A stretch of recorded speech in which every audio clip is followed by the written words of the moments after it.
Pagkakadinig ko, may umaalog sa loob pero sana okay lang siya.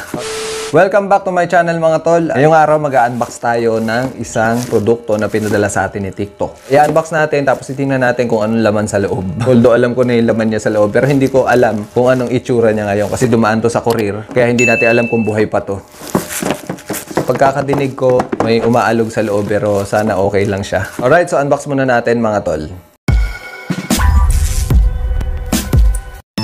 Buksan na nga natin tong in-order ko sa TikTok shop at tingnan natin kung buhay pa talaga siya. Inuugali ko talaga na mag-video kapag nag-unboxing ako. Pero hindi naman lahat pinopost ko. Para din to sa safety ng seller at ng buyer. Toolbox nga pala tong in-order ko mga tol. Ganito lang siya kaliit dahil 12 inch lang naman yung pinili ko. Meron kasi akong ibang mga ilalagay dito bukod sa mga tools. Pero ipapakita ko na din sa inyo kung ano ba yung mga pwede ko pang ilagay dito. Meron nga pala tong 4 different sizes from 12 inches to 15 inches. Depende na lang to sa pangangailangan nyo mga tol. Kung malalaki naman ang tools na gamit nyo, yung 15 inches ang kunin nyo mga tol para hindi kayo mabitin. Sa case ko kasi hindi ko siya gagawing storage. Gagawin ko lang siyang go-to toolbox ko. Kung ano lang yung kailangan ko, yun lang yung ilalagay ko dito. Kaya ganito lang siya kaliit. Kung minimalist ka, nakagaya ko, swak sa'yo tong toolbox na to. Madali lang tong dalhin. Kung nagmumotor ka, kasya to sa top box mo. At least for me, safe dito ang maliliit na tools ko. Meron din nga pala tong lagayan sa ibabaw. Pwede ka maglagay dito ng pako, bala ng screwdriver, screw, thumbtack, stocks. Basta maliliit, pwede mo nang ilagay dyan. Pwede mo rin lagyan ng mani para pag na-board ka, pwede mong kainin agad. Kung gusto niyo umorder ng ganitong klaseng toolbox, pumunta lang kayo sa TikTok shop ko. Hanapin nyo lang yung pangalan ko, Don Felipe III. Ilalagay ko dyan sa screen kung saang account kayo pupunta.